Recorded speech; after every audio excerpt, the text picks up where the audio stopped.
Can I just make this a bit bigger? Boom. There we go. Of course.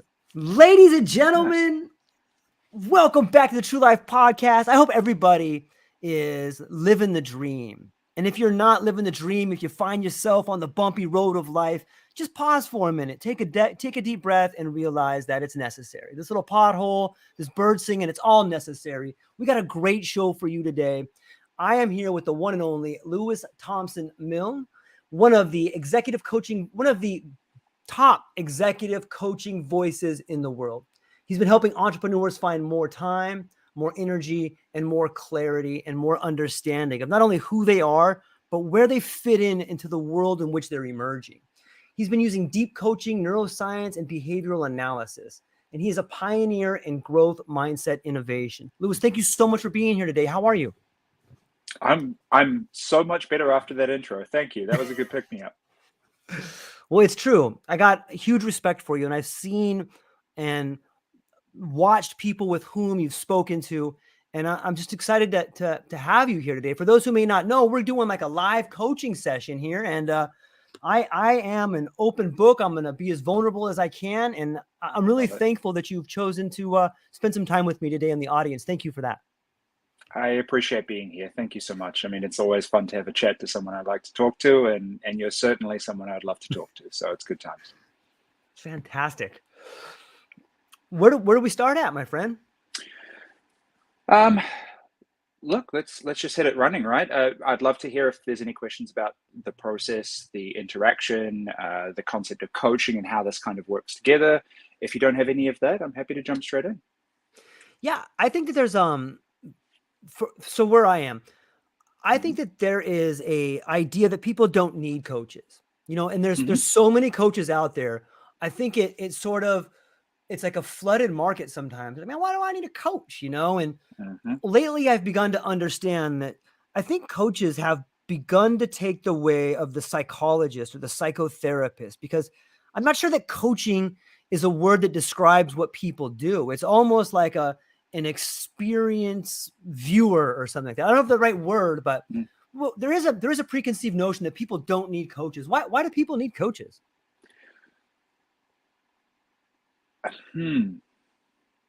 Okay.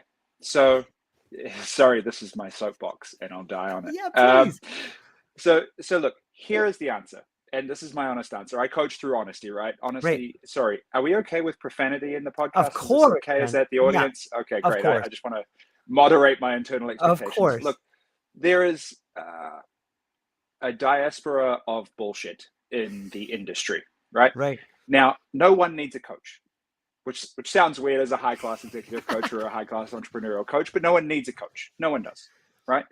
A coach in some way facilitates self-development, self-growth, or self-evolution, right? It's a summary. Perfect kind of too long, don't read version. Can you do it on your own? Probably. Always. I mean, I did. Right? It'd be hypocritical of me to be like, no, you definitely only can do it with someone else. Of course you can do it on your own. However, it's like this. When you played in Little League or football or soccer or any of those sports when you were young, you could have picked all of that up from a book. But you didn't. You went to training and practice, and someone guided you, mentored you, and shaped you in the way to do that in a rapid fashion, because they have more experience, they have a wider berth, and they're in, as you say, an external audience, right? So I really liked almost the synonym that you used there, or the label that you used there, like it's an external audience for benchmarking. The best way to describe, I guess, some engagement or the way this works is I've had people describe me as sounding board, external benchmarker, a third. I actually had someone who said that I lived rent-free in their head with a British accent, right? It just becomes this external, which could not be more aligned with who I and how I just want to be a disembodied Patrick Stewart floating in someone's brain. That is literally my life goal, right? So look, no one truly needs a coach. There are people who need therapy. And that is a very real need, because trauma exists, life exists. That's just the fact of it. I actually strongly believe that almost everyone ever could do with or need some form of therapy. Therapy is an amazing practice. I am conflictive. I'm using open hands, but really it's more like this. with a lot of coaches in that space. A lot of coaches will sit on the fence of, okay, therapy is the thing that does this, and I do this, and I can kind of do it, so just pay me. And I consider that a scarcity mindset, right? I'm all about abundance. I have spent and I'm not embarrassed to say, several $100,000 on therapy, right? My life has not been pretty. I've spent several $100,000 on therapy, and I've done a lot of external self-growth, and I've worked with a lot of coaches, and I've worked with a lot of people across the spectrum, right? Everything from new age woo-woo crystal wave through to high-end neurological analysis, right? I've done everything in that spectrum. And therapy is 100% valid. But this line in the middle is where you are currently. Trauma, life, rehabilitation sits in the therapy and the psychotherapy space. Understanding, optimization, working with and planning going forwards. How do we make it better from now on? Coaching. But again, that depends on the aspect of coaching, right? This is the first point. So I say going forwards, this is really like, let's say you have an injury, and I assume the term physiotherapist translates well to anyone in a sports background or a US audience. A physiotherapist is someone you go to and they say, okay, this is what's wrong, this is what's happened, this is how we rehabilitate it, and this is how you get stronger going forwards.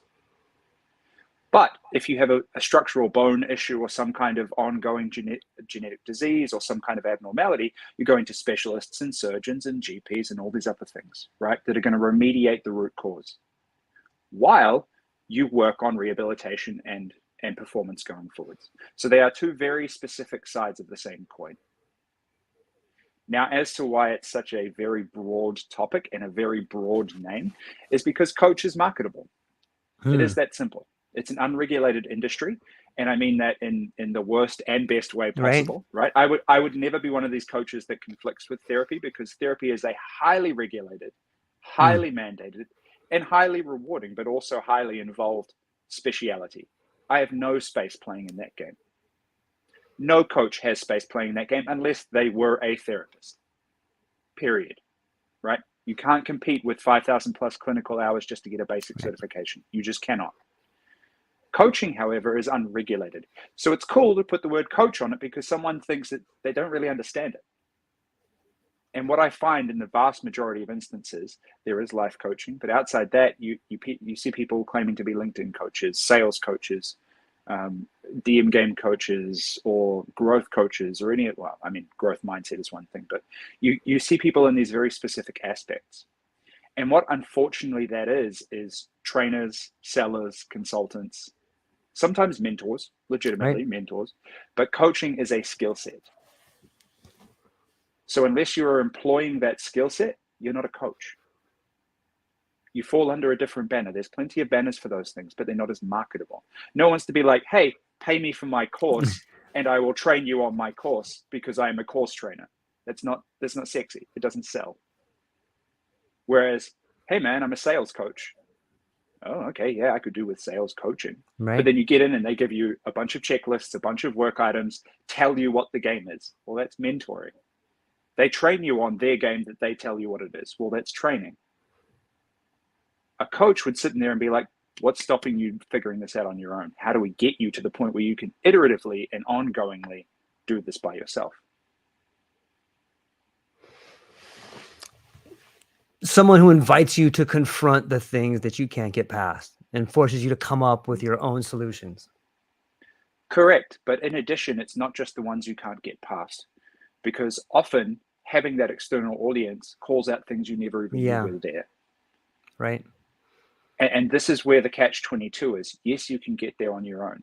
You can totally get there on your own through attrition and, quite frankly, fucking it up and pivoting and fucking it up and pivoting. That's not it. Fuck it up, pivot, fuck it up, pivot. Okay, it's still not it. Maybe I'll try this, right? It's trial and error. Where the benefit of a coach is that they can step in and go, okay, I hear these repeated patterns. And you're here today. I'll use things like I'm hearing you, I'm seeing, I see these patterns. And I call out the patterns. And often what happens is the person goes, oh shit, I hadn't connected those dots. Right. Because the preconceptions and the way you've structured your own world excludes the ability to connect those two dots until some kind of external influence goes, but have you considered drawing a line here? Right. People go, oh, yeah, maybe they are related. And that triggers a whole nother wave of thinking or a whole nother view of the world or their world. more specifically. It's like that part of the brain, like the reticular activating system. Like once you buy a brown shirt, you see that brown shirt everywhere. So once you see a pattern in your life, it becomes difficult to ignore. And I know so many people, myself included, that turn to distractions instead of seeing that pattern and moving on it. Much easier to be distracted and then forget about that. But even though you can't forget about it, you just distract yourself sometimes from doing it. So yeah, well, this is awesome. Further, the reticular activating system is designed specifically to support a hypothesis. Right? So it's not so much that the reticular activating system can't or won't pick that up. It's that your brain is actively avoiding trying to counter its logic.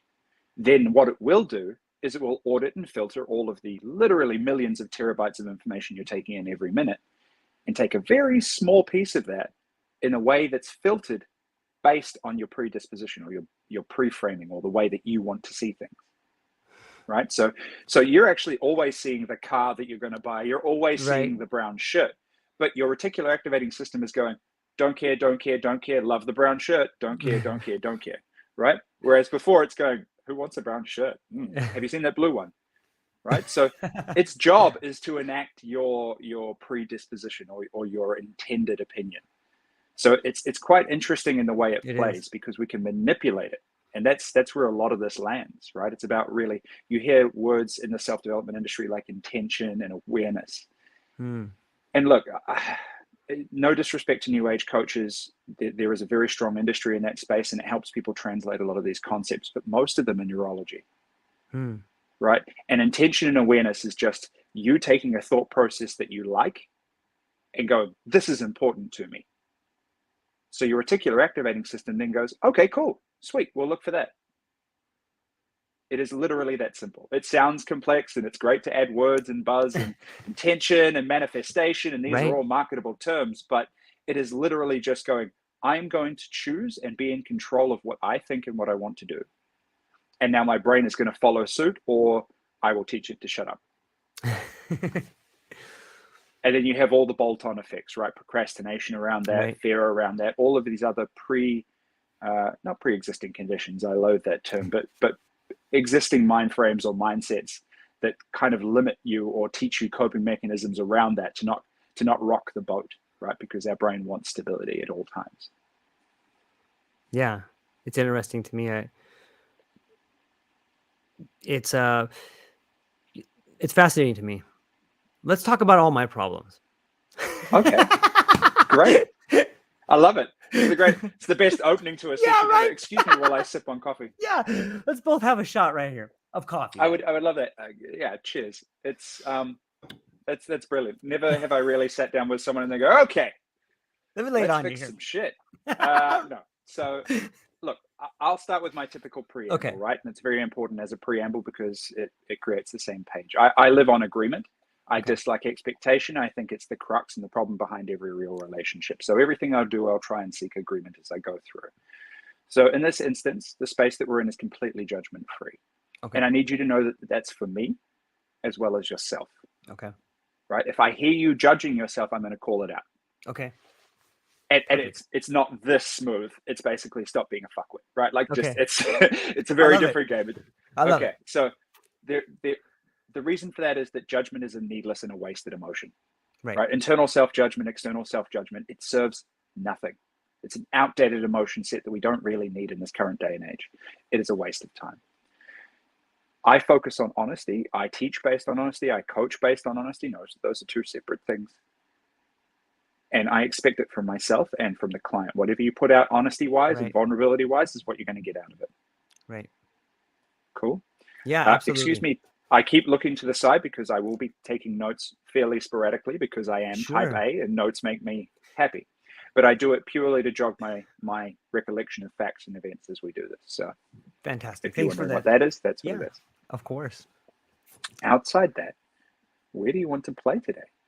You've given me a list, and look, full disclosure to everyone watching, you've been very open and very vulnerable with your list. I'm not going to call out the list. I'm not going to say anything, and I have actively chosen to not investigate. Right? Typically in an engagement, I would investigate to get to know someone. What I want here is to be able to achieve that kind of discussion with you and come to that realization together as we go. If I know more, I pre-frame more, and I don't want to do that, right? It's about listening and being objective. So where would you like to play today? What's really burning at you?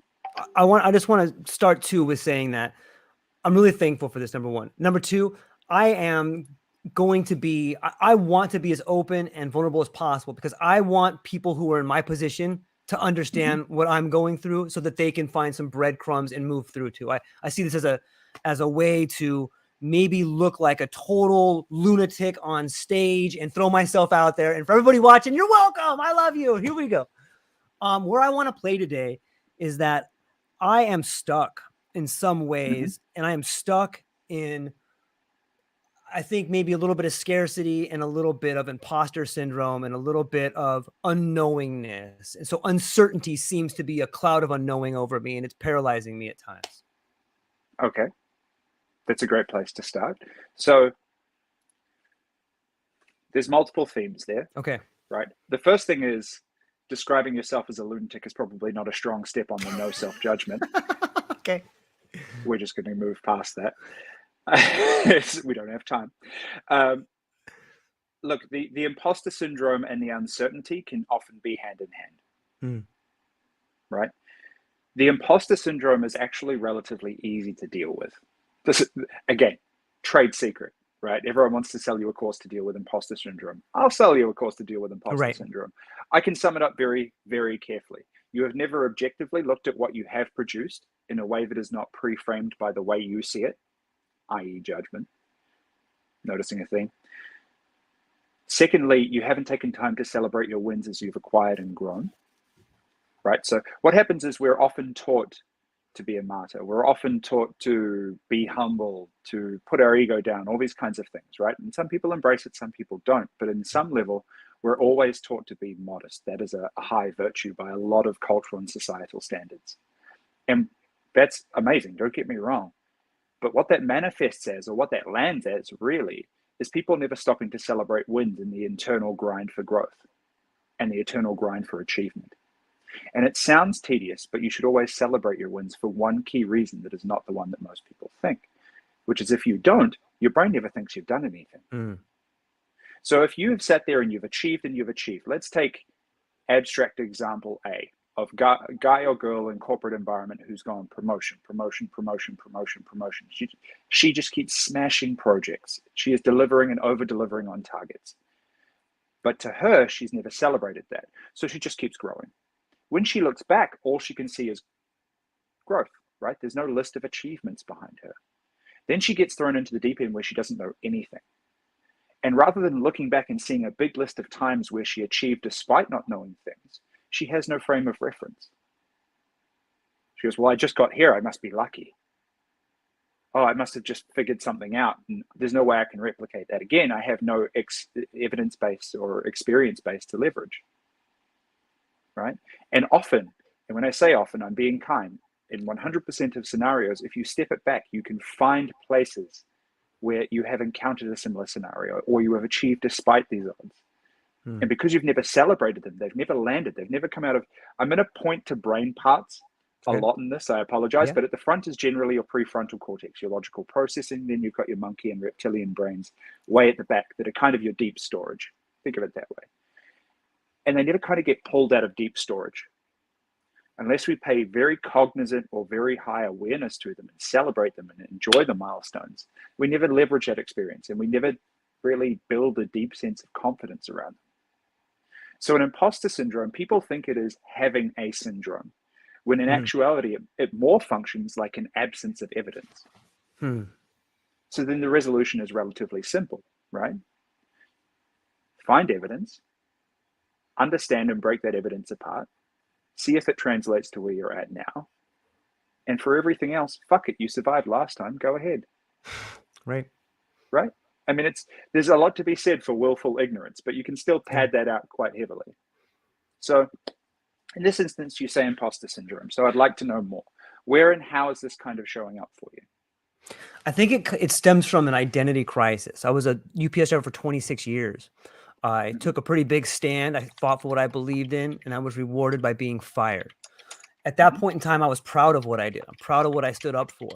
but the separation anxiety, not only from my job, from my income, from my identity as a provider, all these things seem to have gone away when I left that version of me there.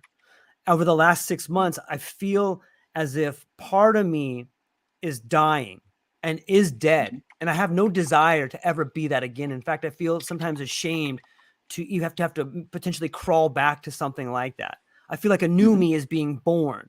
So I feel like out of the shell of the chrysalis, the caterpillar is becoming the butterfly. That's the strength that I draw on there. Beautiful. However, there's a weird sort of sadness that comes with seeing part of me die. And I can see the new growth, but part of me is dying, and it's difficult to enfold that into who I am. Even though I love who I'm becoming, it's hard to see part of me die at the same time. I feel like relationships are dying. Old people are dying.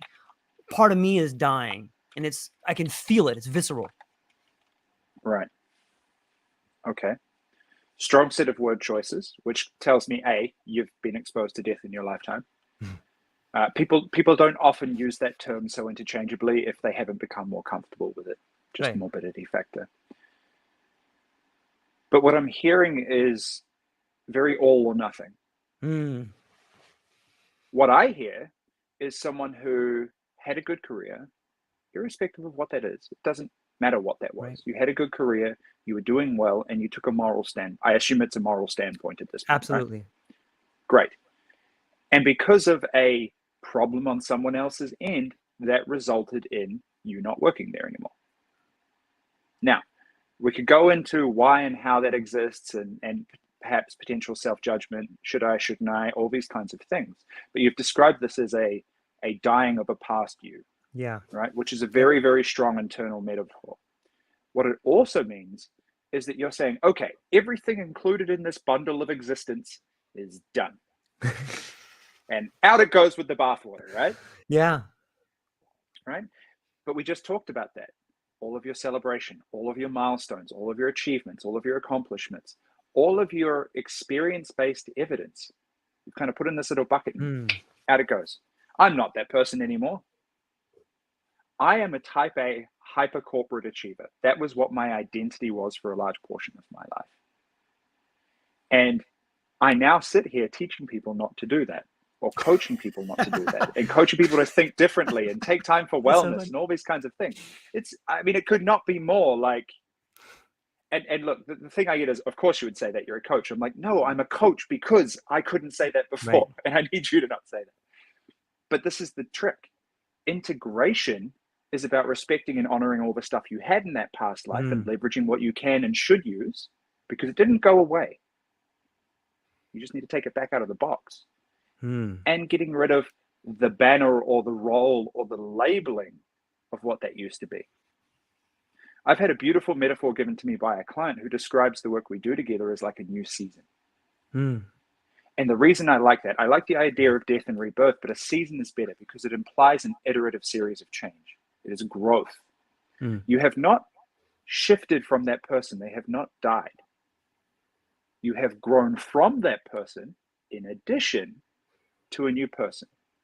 The metamorphosis is not the death of the caterpillar. The metamorphosis is the growth of the caterpillar. You have put it firmly in the it's gone bucket. Right? I'm hearing that in the narrative. What's actually happened is you have gone, okay, I'm done with that. I don't like the way that resolved. I need to put that away. And therefore I feel loss. Well, there is no loss. You've lost nothing. Nothing's gone. You have the experience. You have the relationships. You have everything there. You've just applied it to a new field in a new way with a new mindset or a new outlook. You have grown. This is literally growth. It's childhood 101, right? You wouldn't expect a 5-year-old to be like, done with toys, guess I'm not a kid anymore, and off they go to work, right? It just doesn't work that way. They hit the teenage years, they still have maturity struggles, they totally get what it was like as young. Like, I've got a toddler. This is the same kid who goes, you remember 3 weeks ago when you didn't take me to the playground when you said you would? I'm like, whoa, okay, there is no letting go. Right. Right? It is a growth, it is an evolution, and you're evolving. That doesn't mean you leave the other stuff behind, truly leave it behind. So the other aspect to this is that when you are feeling the way you are, where is the value in that for you? Where is the value in you putting it in a box and moving it away? I think there's shame there. Okay. I think the shame. It's easier to move the shame away. Yeah, it's easier to, I would say, try to convert it into anger as fuel. Good. And have you done that before in the past? A large history of it. Brilliant. I would say it's, yeah. You would say? Sorry, Karen? I would say that has been the I don't know if it's a misuse of fear or abandonment or whatever it is, but it seems that can be a catalyst in order to move you in the right direction, even though it may be the wrong fuel. Okay. Beautifully put. So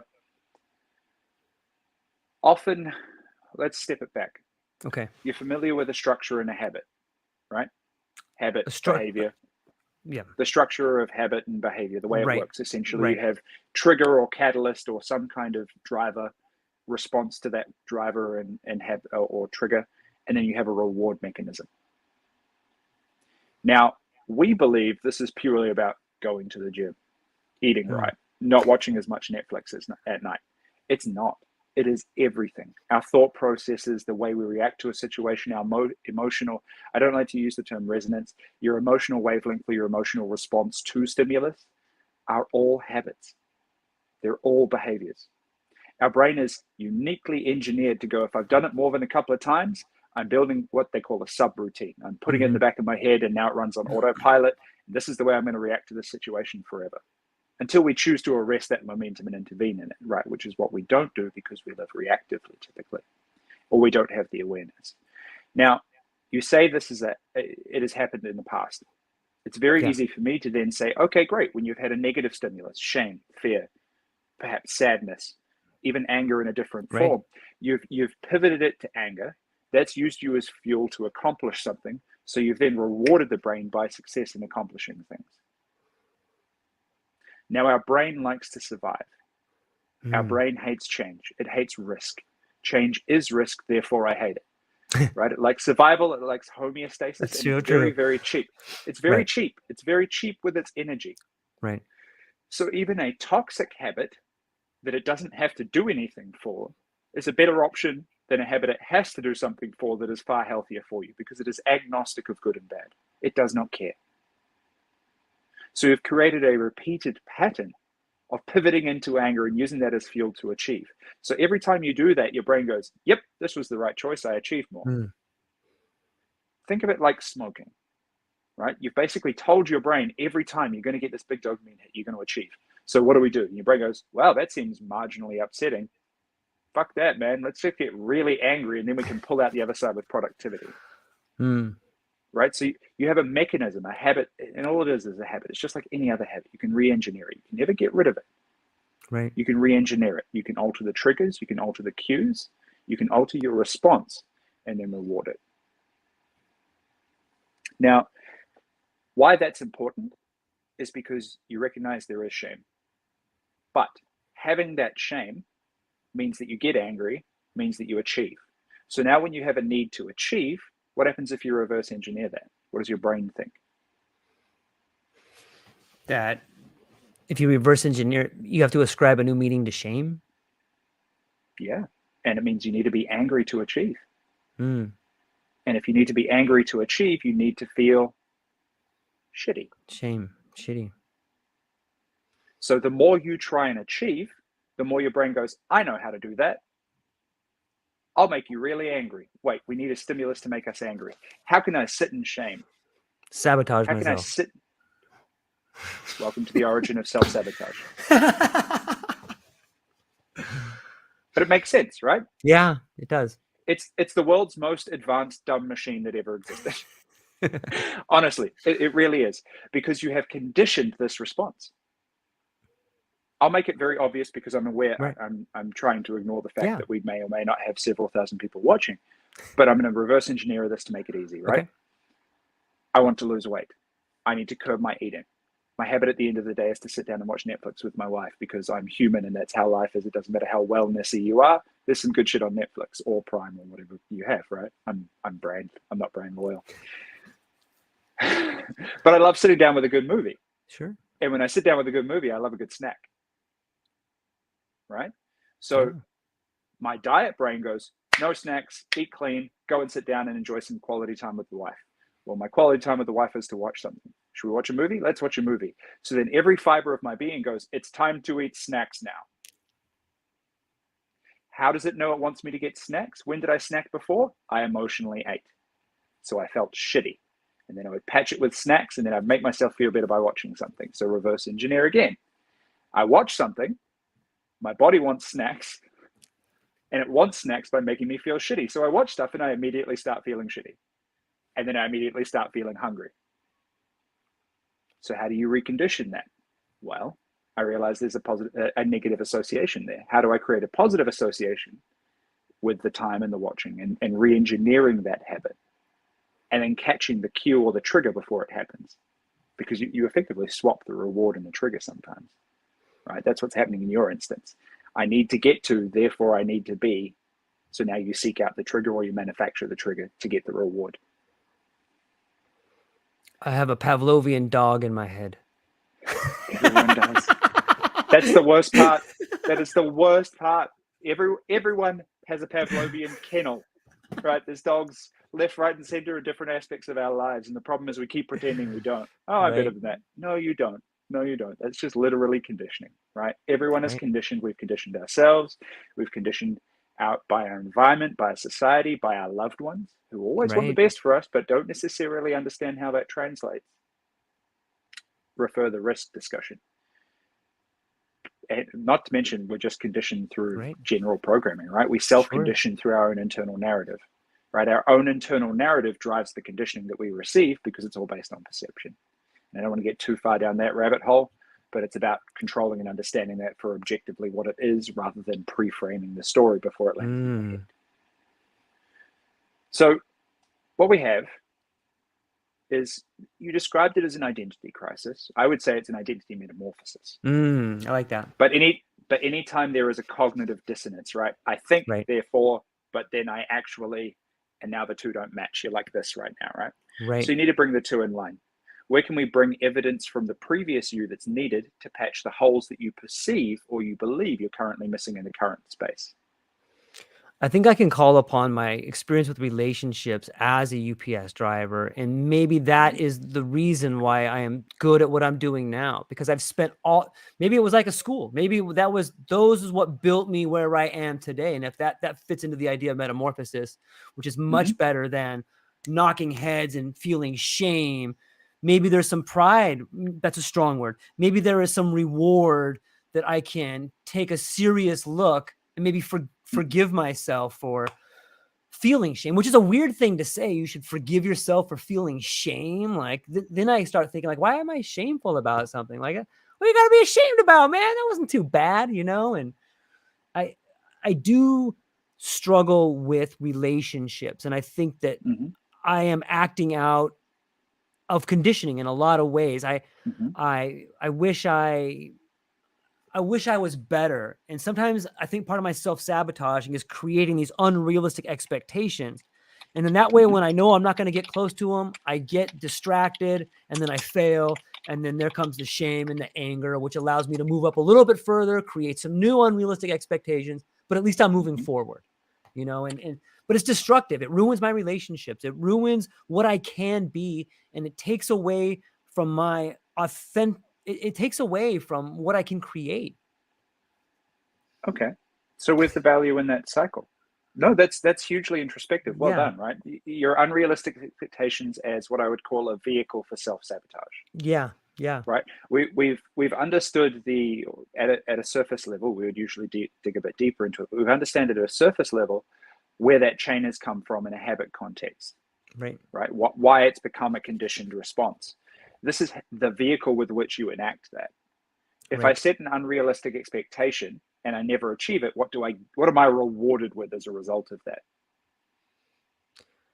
that's where I'm resulted with the shame and fear to get me to a little bit higher, Correct. but it also reinforces the negative thoughts I have about myself. Like, oh yeah, you aren't good enough. And it's this, that there's that cycle again where, oh, now you're going to be down in the dumps, because you weren't good enough, because you didn't hit this unrealistic expectation. But, maybe the step forward is a reasonable expectation, and that's part of the journey. So maybe each step forward gets you to the beachhead of unreasonable expectations, or the goal, if that makes sense.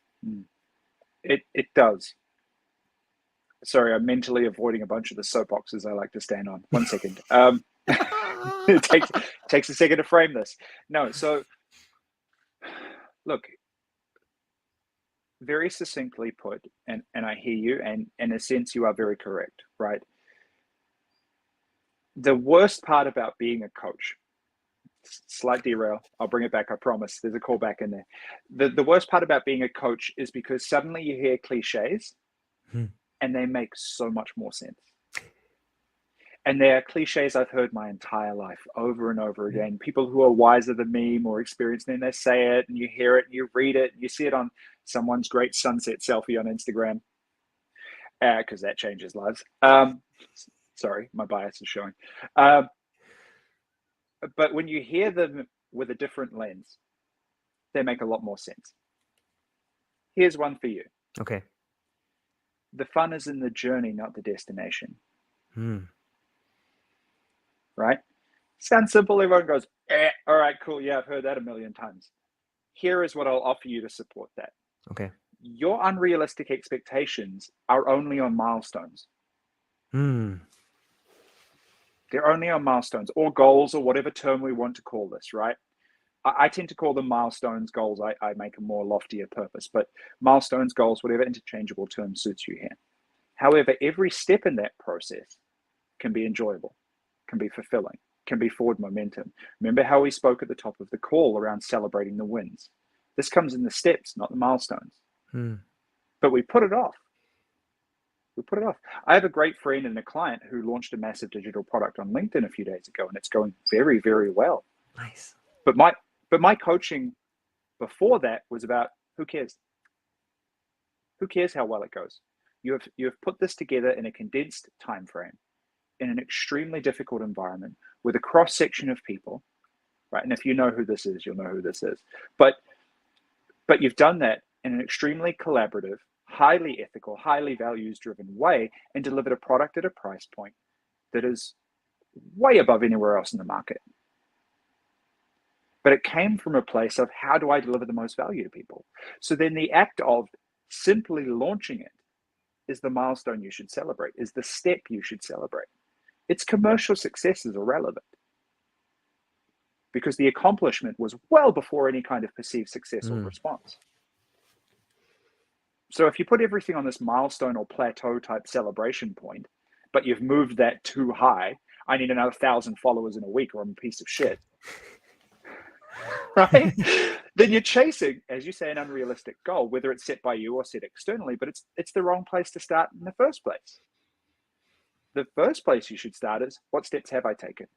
Was that more or less than I did before? Was it more in integrity or less than integrity than I had before? Everything else is a byproduct. Literally everything else. I translated this in my own life, right? The time I celebrate with a client or any kind of, and I loathe the term prospecting, but with a prospect, just so everyone's on the same page, I celebrate when I propose.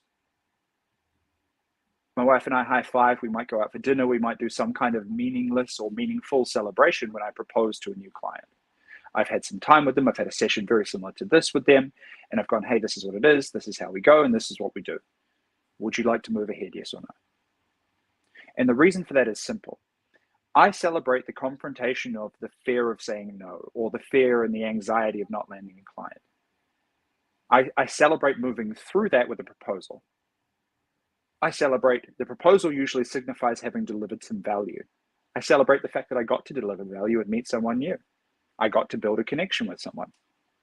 So the celebration point for me is the accomplishment of the challenge, the accomplishment of moving past that challenge. Everything after that is purely a byproduct. It is a lag indicator, not a lead indicator. Right? Does money land in my bank? Do I sign more clients? Do I grow? Whatever, that's fine. That comes as a byproduct of positive forward action that I am proud of each and every time. So I don't struggle with imposter syndrome. Every now and then, a client that I thought had a high percentage of jumping on board says no for whatever reason, and they don't want to change their mind, and that's fine. And then I go, is it me? So then I do what I need to do, which is sit down and go, where and how could I improve this process? Every time I feel that feeling, it tells me, okay, I feel on some level I can improve what I do. How do I do that? And then I'm back in my positive forward steps. I don't beat myself up for things I fucked up, because I fuck up a lot. Right. Human. Right. It's just the way of it, right? My pitch, my intonation, my hand gestures, I'm a very handsy guy, right? It lands for some people, it doesn't land for some people. I use it as a neuro-linguistic programming thing, by the way. You'll notice every time I mention neuro stuff, I'm doing this neuron signal. But I optimize, I change, I improve my game, because that is the part that I am deeply in control of. The reception of it, the perception of it, I'm not in control of. The outcome of others, I'm not in control of. It's Stoicism 101. I am in control of myself and my response to a stimulus. And if I set unrealistic goals, then the problem is not the goals that I am setting, it's the fact that I depend upon those goals for validation and worth. When in reality, you're worthy now. Validation comes as a byproduct. Self-worth comes from action. Is it an integrity? Do I feel like shit? Do I not feel like shit? It's a very simple guidepost, right? This compass is not complex. You know when you've done something out of integrity for the sake of chasing something you shouldn't or shouldn't, right? And we're often driven by a financial metric. We're often driven by a societal acceptance metric, because our brain thinks that's survival, and it's like priority. I need likes. I need reactions. But that is purely survival. It's community acceptance. Don't for a second think that any form of social media is not purely built around psychology. Right? But we conflagrate the two, right? They leverage our desperate need for community to get us engaged on a platform. We then think engagement on that platform defines our engagement in the community. So therefore it's societal acceptance, and therefore my worth is higher because I'm in a group, when it could not be further from the truth. You have that worth, you have that merit, you have that validation, you take it with you wherever you go. It doesn't change unless you compromise it. The only reason you don't have what you want is because you want it. Yeah.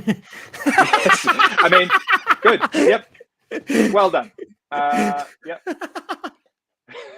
You nailed it. You nailed it. I know it. I see it. And I know when I start wanting something super bad, I'm on the wrong path. It's really, really hard to see that. It's okay to want. Okay. It's okay to want. What you're doing there is you're going, ugh. You've done this 3 times in the call so far. Go back and watch the recording. You've done it 3 times. No, I can't say that. Oh, I shouldn't do this. No, it's bad to do that. Do you hear what's happening? Internal dialogue. Bad me. Yeah. Feel shame. It's your vehicle. Right? It's the ingrained habit you have. It's okay to want. It's how you get what you want that counts. I want to be big. I want to serve tens of thousands of people. But I want it in the most anal retentive way, which is usually smaller audiences, because I'm a deep introvert. I don't want to go out and talk to 2,000 people. I might at some point. I don't want to, but I still want to serve thousands, right? I'm allowed to want this contradictive lifestyle. I'm allowed to want and desire. I want to have enough money to do all the things I want to do with my family. We do well, but I want more. So then how do I get more? But I don't beat myself up over wanting it, and I don't beat myself up over whether I achieve it or not. Because if I don't achieve it, for me, a true abundance mindset and a true growth mindset is honestly to look at every situation as, if I don't have it, what do I need to change to get it? And there's no room in that equation. I haven't even allowed space to kick the shit out of myself and go, you failed. Yep, I failed. Awesome. What do I learn? How do I change? And where do I go from there? Stopping every time you think you've failed or you've fucked up or you've wanted something you shouldn't want is purely scarcity. It doesn't serve you. It doesn't serve the situation. It doesn't change anything. And it's firmly rooted in judgment. I told you we'd throw back to judgment. Yeah. It's self-judgment, right? So and again, another cliche, great one, right? You only fail when you stop trying. Right. Could not be more true. Could not be more true. But until you really see the power of just continually trying, and that doesn't mean grinding yourself to achieve an ungettable goal, right? What that actually means is, this isn't working. How do I need to change my perception, my direction? Because that's also part of growth. Am I doing this to fulfill a hole, or am I doing this to achieve an outcome? And you're creating a shame cycle, right? To punish yourself and cajole yourself, because you know that anger will drive you through to get to that point. So it's about instituting some healthier versions of doing that. And the first step of that is, what have I done? I coach with a lot of executives and a lot of people in high pressure roles, let's put it that way, right? They own businesses, they are in part of much, much larger corporations. And I tell them to get rid of to-do lists. Throw them out, because they're a tool for shame. They're a tool for judgment. What I tell them to do is a to-don't list. Here is the shit I'm not going to do today. Here are the things I need to be aware of that I need to avoid thinking or be aware of when I do think them today. Typically, because high performers, when they are aware of that stuff, they can deal with the doing. Like, doing is not a problem. That's why you perform. Right. You're capable of doing it. And almost anyone is. If you get rid of the procrastination, the fear, the bullshit, and the judgment, then they can naturally get shit done. Procrastination doesn't exist because you're driven internally, right? No one ever needs a strong prompt, a stick, and a taser to go and have sex with their partner. Right. You don't. I mean, sometimes if it's been pretty dicey and you're like, well, maybe not tonight, but still, the majority of the time, you don't need to call an accountability coach and be like, hey, it's that time. Please hype me up to go have sex with my partner. You don't.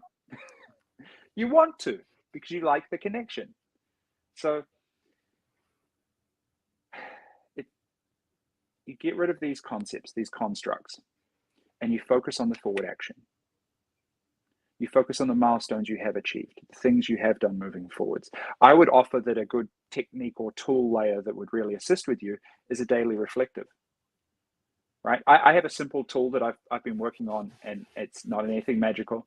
I do it in my notes on my phone, and I've done it for the better part of about 9 months now. It was my only New Year's resolution because I realized how fail New Year's resolutions were. And I was like, I wonder if this will work. And every day I write 3 things that were positive decisions or choices I made that had a positive benefit to my life. Every day. That's it. That's my journaling. It's as concise as it can get. It takes 3 minutes tops.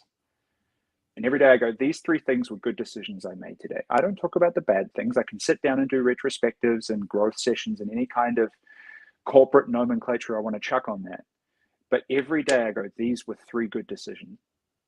And invariably, every single day, one of them is a wellness one. One of them is giving or value or client growth. One of them is I've done something in my relationship or for my family or for myself. And that tells me every single day, those things are the highest parts of my priority list. So then it's easy when I hit the next day. Well, I have a big list of shit to do. What are the 3 I'm going to consider to be good decisions? All right, well, how do I prioritize those? And that reflective exercise with you, something similar. We can always talk about that offline. I'm more than happy to chat to you about that. But it's going to give you those, where are my positive steps forwards today? You need to start looking in your positive traction forwards, not in your aspirational lacking of bullshit. Because it is bullshit. It's a made-up metric. Right? I could be like, man, why don't you have 60,000 followers? Why don't you have 60,000 audience or subs? You've got tens of thousands already. Just kick me in the balls, all right? do you have any understanding how many podcasts don't get anything near that? Do you grasp that? And I mean this very literally. Do you grasp that so many thousands of podcasts every year fade into non-existence because they can never get past 500 people?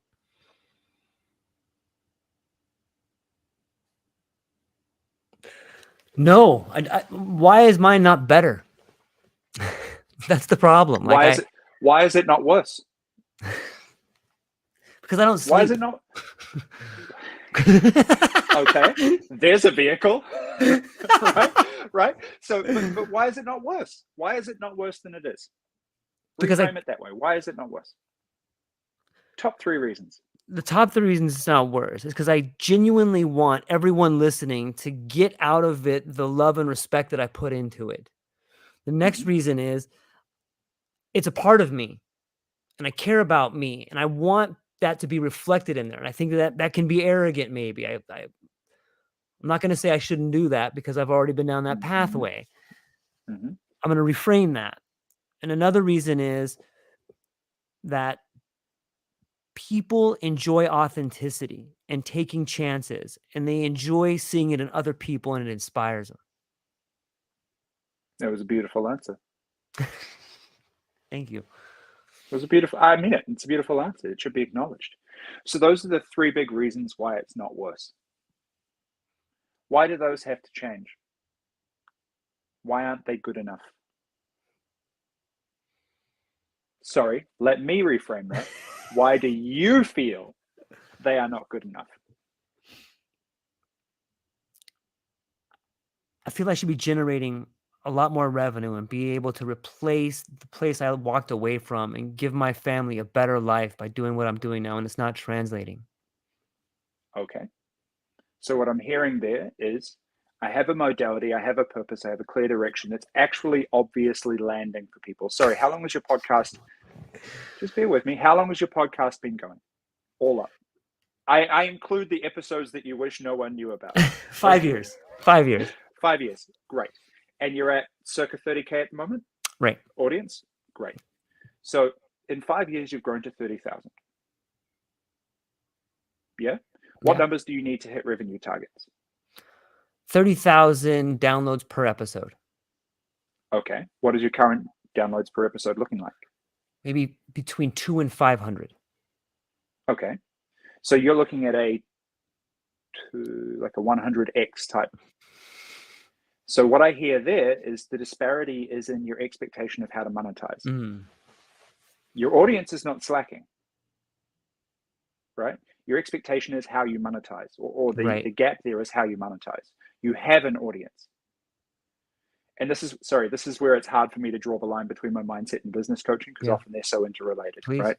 Your perspective of the way you see things and the perspective of the way you structure things is based purely on the narrative inside your head. So if we rework the narrative in your head, it has exponential benefits to the business because you can suddenly see avenues you didn't see before. Right. So what it sounds to me is that you have something going on in the way you're doing this, right? I'm not going to assume something at this stage. And the way in which you choose to monetize that, or you believe you should monetize that, is not rewarding you in the way you think it should. That doesn't mean that the quality of what you're producing is in any way inferior.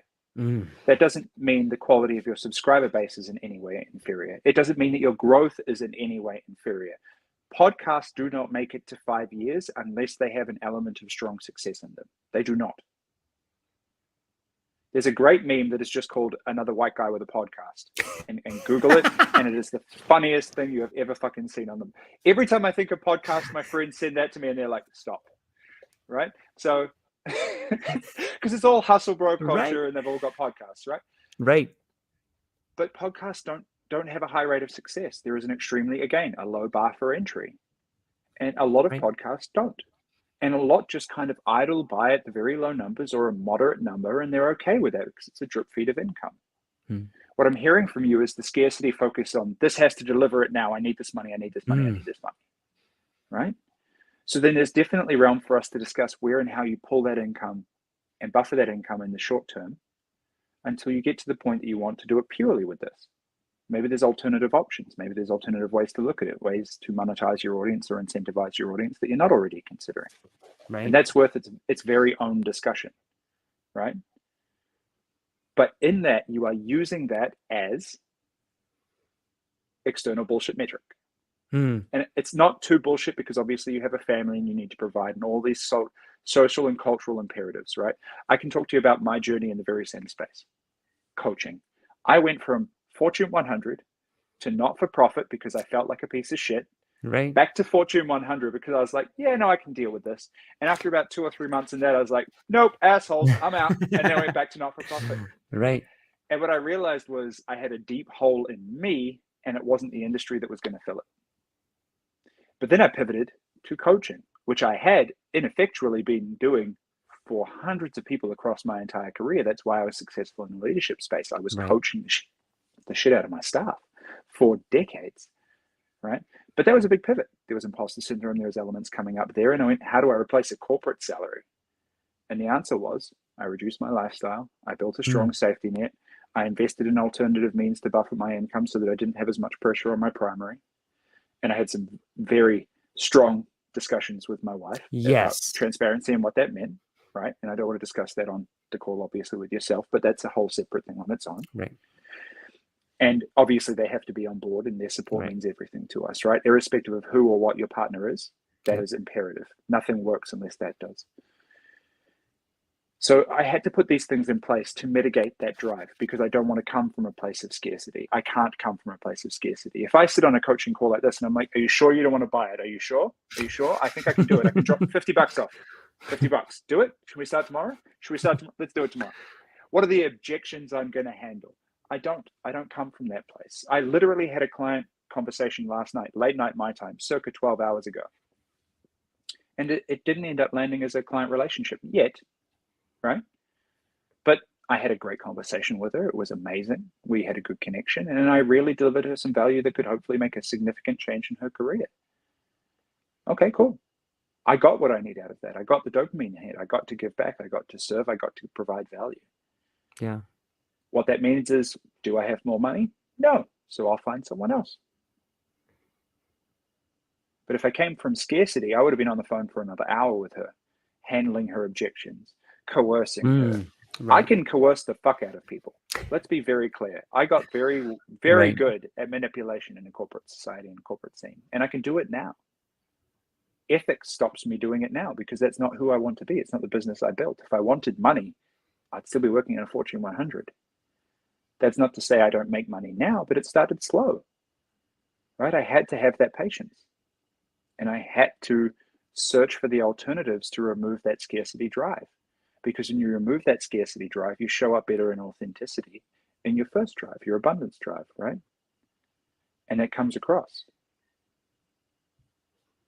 Do you think that sometimes the pressure is what allows you to see new scenarios unfold in front of you? You know, when I think about monetization, you don't think so?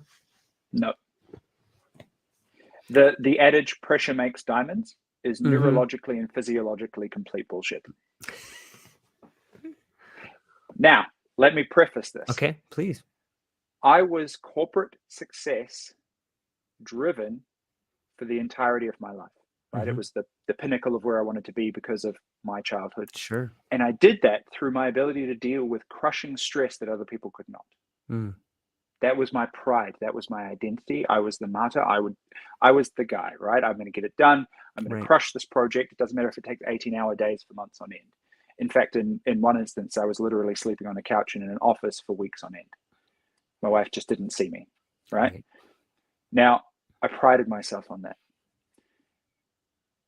In my now enlightened stage, I just get sad at how much sleep I didn't get.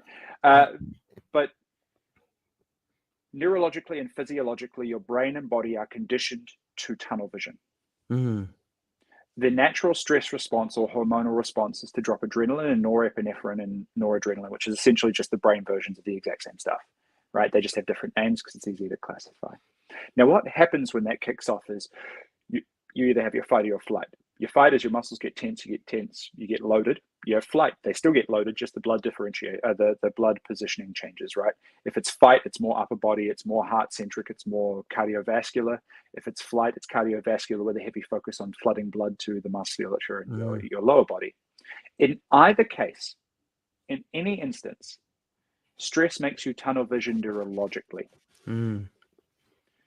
Now, there have been countless studies through Stanford, Yale, Harvard. I think MIT and Columbia have done a couple as well. I haven't read those yet personally, so I can't talk to them. But certainly the first IVs have done study after study after study showing the drop off of IQ, creativity, and abstract focus the second stress hits. The numbers are terrifying. Circa 10 minutes under stress and your IQ drops by like 30%. It is terrifying. Wow. Right? But we think, okay, I'll just maintain chronic stress for an extended period of time because no one can outwork me and I'll get more done. When in reality, you're infinitely more productive by stepping back, resting, and recovering. But it's abstract to the cultural drive that we've been taught. It's counter to that. How can I prove this? Go on a holiday and tell me you don't come back with a million solutions to the problems you had when you left. Right? Instantaneously, the second you relax, because we know the first part of a holiday is always obsess about the shit you're not doing, then you slowly get into it, right? This is human nature. By the time you get back, you're in the zone and you're like, oh, damn, here's all of the things I should do. You're in a creative space. I bet you have so many ideas. I have ideas for podcasts and changing brand and pivoting and all these kinds of great things, because when you relax, creativity comes. Abstract thinking comes. The scope of your visibility, it's called, what is the term? Excuse me for forgetting it, but essentially it's a rested awareness, right? It's a wider awareness. It's a wide spectrum awareness. Andrew Huberman talks about it quite deeply in one of his stress-related podcasts, and he describes it as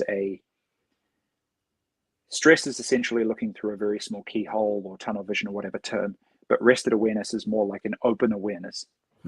Right? You can see all the other variables. My reticular activating system is looking for anything and everything. It's not looking for a very specific subset. So to your point, do you think pressure opens up other avenues? No. Do you think pressure might find them? Yes, as long as they conform to this very small tunnel.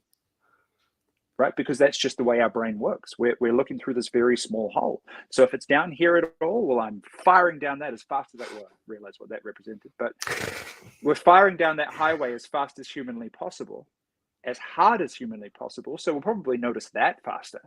But we could have missed 1,000 different solutions over here, some over here. There might even be a person who's been trying to give us the perfect solution the whole time. And we're like, no, I'm focused. Just shut up and let me do this. Right? We shut ourselves off to any of the other opportunities, possibilities, and perspectives. And honestly, it doesn't matter how achieving a corporate person is, if they are actually a person sitting in the innovation space or the true problem-solving space, they will tell you that it comes from diversity of perspective. Because if you could solution it yourself, you would have already. Right? So what you find in that tunnel is the shit that you probably forgot about, or the thing that you thought might work and could work, but you're like, I could manipulate this enough to work. So yes, you'll find that. But you have excluded a huge volume of other possibilities, which just sounds like career and financial suicide, to be honest. Yeah, it makes a lot of sense. The idea of tunnel vision and stress and fight and flight, flooding your body with the, those two things, regardless of what you do, are bifurcating, right? There's only two things that are going to happen. You're going to win or you're going to lose. You're not being creative. You're not thinking about anything. Correct. And you can only look at it in a win or lose scenario. Right. It fundamentally shapes your mindset in that context. Right? And your way you can model reality. Or do I suck? Right. It's everything. And the worst part of that is, statistically, the vast majority, like 80 to 90% of people in employment in most Western societies, and definitely Eastern societies, they just don't report on it because they don't want to know. We live in a state of chronic stress, low-level persistent chronic stress, and it just varies and spikes. I can't tell you how many clients I've worked with where they're like, I'm not stressed. Okay. So okay. Cool, man. Such bullshit. Great story. No. So this is the thing. It's so persistent, it's so gradual, it's so chronic that you don't notice it. It is ignorance, not malice when they say that. And ignorance is a zero judgment term. It's simply the absence of knowing, right? I am ignorant to the concept that this is a thing. And I'm like, great, so you can make effective decisions. Oh, no, that's a struggle right now. Okay, but you definitely don't have brain fog, fatigue, tiredness. You don't stay awake at night. Oh, no, I definitely do those things. Okay, well, I've got some news. I'm sorry, right? But when you start dialing that back, they start seeing the picture bigger. Think of it this way. We essentially take, I don't have a piece of paper to hand, but if you put a dot on a piece of paper and put it right in front of your face, that is being under chronic stress. Put a dot in the corner and then move that one back and you can suddenly see that. That's open awareness in a relaxed state of mind. Wellness is our natural way of being, and we are the most productive at that point. Which is why that you'll find life coaches always wellness is hand in hand. Because to really succeed, even the Stoics said this thousands of years ago. Ryan Holiday bangs on about this in at least 2 of his books, right? Mental and physical sharpness are imperative. You have to be a well-rounded, well-balanced individual to understand the perspective of everything and be truly productive. But we're so work ethic, and we've never been taught otherwise. It's a big part of my why to empower this knowledge with people, because I only knew one way, and it kills. It literally kills in a lot of instances, right?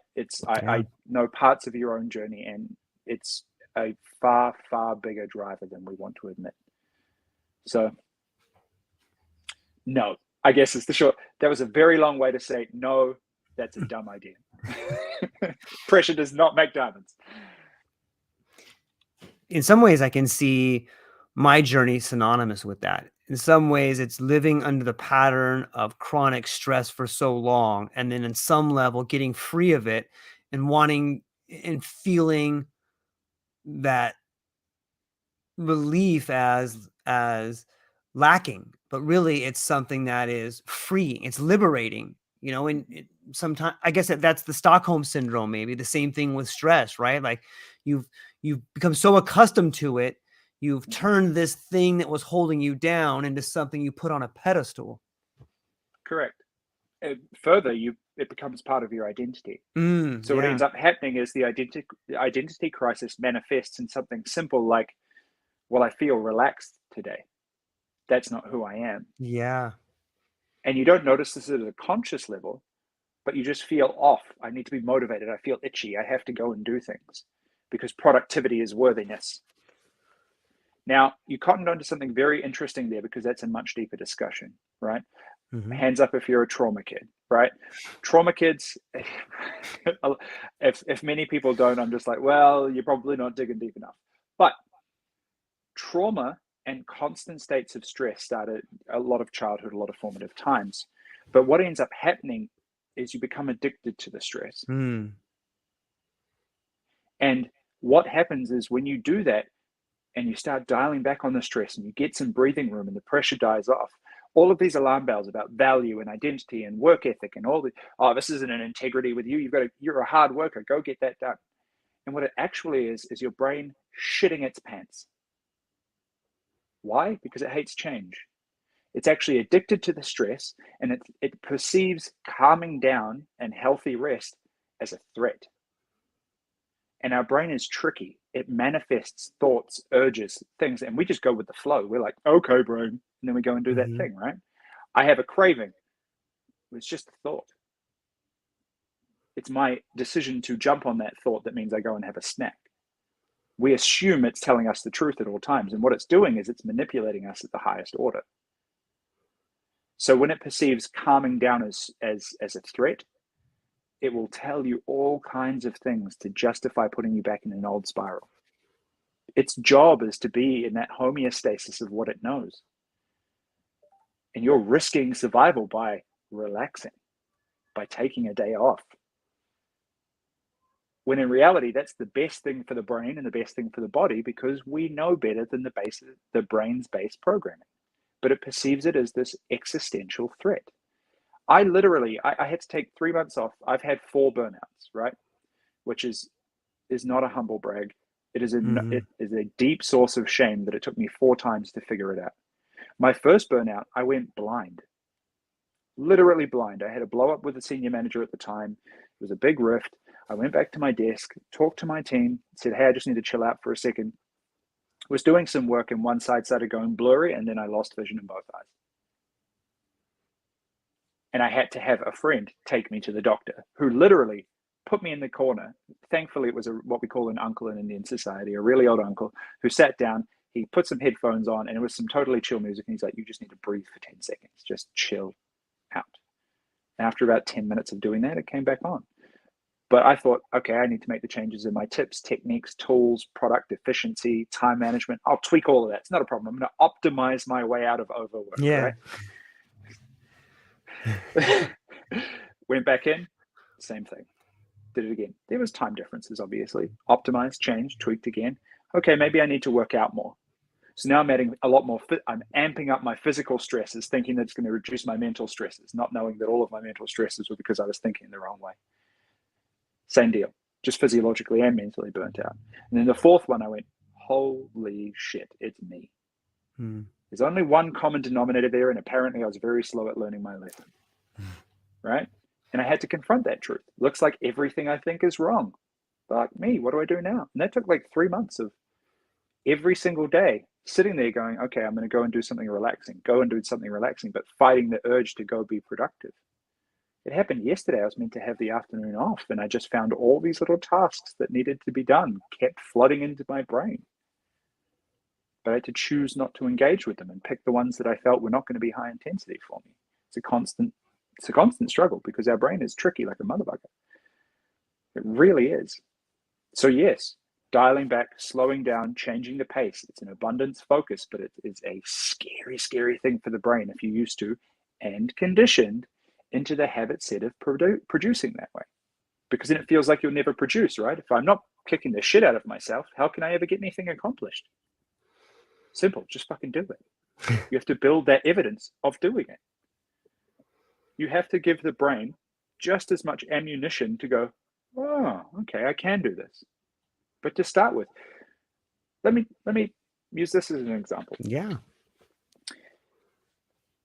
You can do something really, really well, right? You can brush your teeth, presumably, with your dominant hand. Yeah. And we start brushing our teeth with the other hand. It feels weird. But because we can see it, we go, I'm doing something different. This is okay to take my time and figure out. But we never do that with our thoughts. We never do that with our habits. We never do that with our behaviors. And then we kick the shit out of ourselves constantly for not being able to do it perfectly immediately. But it's as obvious as that. You are brushing your teeth with the other. I'm right-handed, so obviously there's a change over there. But you're brushing your teeth with the other hand. So of course it feels alien. It's to be expected that it feels alien, that it feels weird, that it feels different. But you have to build the positive evidence that this is a workable solution by focusing on the forward momentum, by celebrating the milestones you do hit or celebrating the actions you do take, by affirming to your brain, yes, this works. This is a better way to do it. There is an arm of this that goes into meditation and wellness and deep meditation. Joe Dispenza does a lot of work in this space with deep visualization and recorrection of that kind of stuff.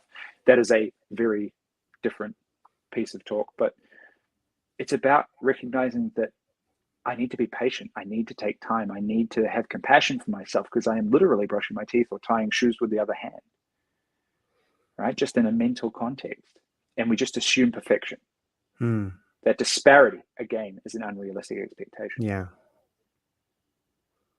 And it's about going, no, I hear what you're doing. It's going to give you imposter syndrome. It's going to make you procrastinate. It's going to do all these things because it perceives it as a threat. That's just your brain going, let's distract you and pull you back into autopilot because I know that I can get you to feel shitty and angry and productive that way. This is why awareness is key. It's why the to don't list exists. I'm not going to let that shit happen today. Where and how am I going to look for this kind of stuff? That's what I'm not going to let happen today. I'm not going to let myself feel shame over something stupid. How does that land? There's a weird sort of clarity that comes in between action and thought for me. And it's like, you know, people that get molested often feel like part of them enjoyed the sensation of it. You don't know how to reconcile that. So too is the feeling when you've left everything behind and you feel great about it. But on some level, you stop providing for everyone. And you tell people, like in my relationships, I'll be like, I'm so glad that happened to me. And they look at you. And even people that I tell about in my podcast, like, yeah, I just left all that stuff. I'm so fucking so much better. And they look at me like I'm a fucking alien. Like, what are you talking about? What are you talking about? And it's that, you know, that moment seems like an hour. And it's, I'm trying to integrate that moment as a turning point. Like, oh shit, I can see both avenues. I can see where I was and I can see where I'm going. And it's such a surreal moment for me. That's how that lands. Nice. It's good. I would say in that scenario, it sounds like there's judgment and self-judgment, external and internal judgment, disparity of not having X, Y, Z. In my lived experience, my response to that is, and you don't like what I'm doing. That's fine. You do you, boo. Right? I play a game called Both Things Can Be True. And it sounds fun, but it is one of the most fundamentally interesting games to play with people. Both things can be true. A liar's paradox. I can look at that's it. And it's living in the paradox. Both things can be true. I can have spent my entire life grinding and working my ass off, and I can have privilege. And I've been homeless twice. Everything I've had to work to the bone for. But I have privilege because someone else in my situation would have had a harder time. They wouldn't have had a loving partner. They wouldn't have had a supportive in-law family. I have privilege. Both things can be true. I get to go out and party sometimes or go out with my friends sometimes while my wife, bless her, looks after my son. And she gets to go out. It's not an and or. She gets to go out. Both things can be true. We both get time. Let's look at a deeper level. Traumatic events can happen to us, and I can pull lessons from them. Both things can be true. I can loathe myself and love myself. Both things can be true. Something deeply impactful can happen to my life, and it breaks me. But there are elements of that I can enjoy and see the light in. Both things can be true. And our problem is not that one or the other exists. It's that we believe only one or the other should exist. This is the repeated pattern of you putting your old self in a box. It is or it isn't. And the answer is, as much as it sucks, we're all gray Jedi, right? I don't know if that deep cut lands for anyone, but we're all gray Jedi, and both things can be true. Right. To show I'm not talking shit, I grew up with a father who was he was old. He was very old. He died when I was 10. I was 10. He was 62 when he died. Everyone always thought he was my grandfather. He was like, you talk boomer, he was like around in World War II type authority level and viewpoint, right? He was a chronic racist, and in the town of New Zealand, some perspective for you. In the country of New Zealand, that was prevalent in that age group, especially for white people, right? Especially for white men, especially from that time. He was a chronic racist, right? Every time I swore, I got a beating, got the soap, got a stick, whatever it was, right? I got hit with belts, I got hit with sticks, all these kinds of things.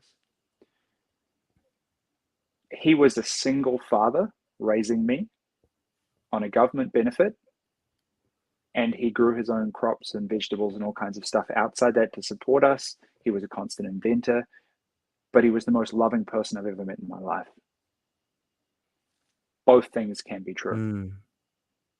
What do I choose to take from either of those scenarios? I moved in with my mother. I met her when I was 10, by the way. After that, moved in with her, that very quickly derailed into abuse, alcoholism, a constant stream of boyfriends. There was an altercation at one point where I was a young teenager and I hospitalized a 42-year-old man. But her work ethic and her stubbornness and her pride taught me the skills to be immensely successful in my life. At points we very clearly hated each other. There was deep darkness there. It was terrible. But there was elements in there that I could take and learn from and admire, because both things can be true. And it's not until we learn that both things can be true that we can then objectively step back into open awareness and go, but what do I want out of these? Right. Because there's lessons to not do things, there's lessons to do things. And when we put one over the other, or we put one in a box and we ignore the other, we exclude, we tunnel vision, to throw a callback in there, right? Yeah. We're excluding lessons that we could learn from either side. Where is my ownership in the stuff that went wrong? Where can I pull valuable life lessons I can pass on from what went right? Both things can be true. And in what you just discussed, yes, you left a life behind. Yes, it hurts, but it's also better for you as a person, as a father, as a partner, all these kinds of things. I can't tell you the amount of time since I've started my own coaching practice and I'm doing this that my partner has gone, this is the best version of you we've ever had. Not once has she gone, this is the least financially supportive version of you that we've ever had. Right? I mean, bless her, touch wood. Right. But you know, I was earning very, very good money. Right. And it'll be a while before I catch that money. But anything up to that journey, like where I am now and above, is well and truly enough to support a household and help out. But she's never belabored the point on that. She's belabored, you are a better person. I'm a better person with my relationships, with my friendships. My friendship game is on point. I used to just ignore people for months on end and they'd be like, okay, that's cool. He's busy. Yeah. Now they're checking in with me all the time and I check in with them. I have great friendships. I have great relationships and great connection. So both things can be true, but there was parts of that life that I've brought into this life. Hyper system focus, efficiency, all these kinds of things. Work and drive and ethic when I need it. And now I moderate it with the mindset of what I have now of control and balance. Balance, I call it integration, but it's not necessarily balance. But both things can be true is such a powerful, powerful metaphor, or a powerful exercise for a lot of people because they do exactly what you just described. I am change, therefore I am no longer. No, you are, therefore you are growing from. This is across habits, thought processes, mindsets, behaviors, interactions, connections. Everything is a learning activity. Everything is an avenue for growth. If it goes wrong, you grow more. Right. I actively seek to be proven wrong when I have discussions with other coaches. I don't go in and talk to people I know that are going to prove me right. There's no growth in that. Success for me is total growth, continual challenge. I married someone who calls me on my bullshit on a near daily basis for that reason. So take it as growth, take it as an avenue for learning. Both things can be true. I make the choice on what I do and don't take from that. Nothing is absolute in that context. And that includes you. Your path you're on is different, yes, but it's no less valid. Right. And the only thing that's missing from that is you don't yet have the knowledge, experience, lived experience, or skill set to fill whatever gap you have. Right. So then it's about identifying what that need is and filling it with one or all of these. Then you have that. And then because we're human, you find the next thing to kick the shit out of yourself with. Right? There's always a new thing. Don't worry. There's always a new thing. Sure. Even with me, I'm like, have I given enough in that call? Have I done enough in that call? Should I have stayed another hour and talked more? Right? But then it's like, okay, cool. Where do I know when to stop? How do I learn from that? How do I optimize, tighten it, and bring my message earlier? It's all growth. When you realize it's all growth, then it's never really all bad. Yeah. It's always that gray jet, right? Yeah, there seems to be an awareness for me between learning something and have something develop inside of you. And I think it's a beautiful thing too. It's funny, I'm staring at Ovid's Metamorphosis right now. There's no coincidences. But the idea that some things can only develop inside of you makes it easy for me to look back and understand not only it was all necessary. It was all necessary. And in the idea that it was all necessary comes surrender on some level. And it speaks to the idea of both can be true. And look, it's going to maybe upset some of my more dedicated clients, but I'm an atheist, right? And that doesn't work for people. I totally respect it. My wife is Hindu. My son is Hindu. I'm an atheist. I go to every religious celebration I can with them because I just love a good party and some time with people, right? It's so much energy, but until my introvert kicks in. But the kicker there is this is what people talk about when they talk about religious surrender and faith, right? Agnostically, it is the act of relinquishing power. And we say, oh, purpose and fate, and it's all meant to happen. Well, the neurological answer is you wouldn't make the decisions that are pre-framed in the way you've made them based on the perspectives that you currently have if you didn't have that lived experience. So irrespective of how you view that in a religious context, neurologically, you are where you are now because of everything that happened, and you can always find appreciation in that space. I like that. And that's translatable across any religion, type, sect, cult, social agenda, anything.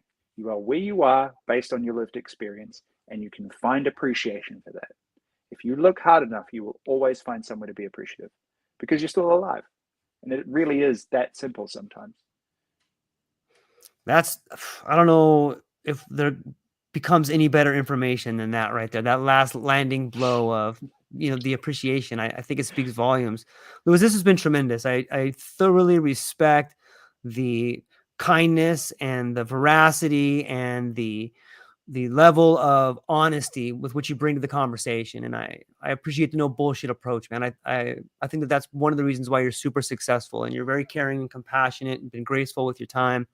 Where can people find you? Let's say they listen to our conversation today and they're like, man, I want to talk more to Louis. How do they find you, and where are you at? What you got coming up? I appreciate it. So a quick recap on it.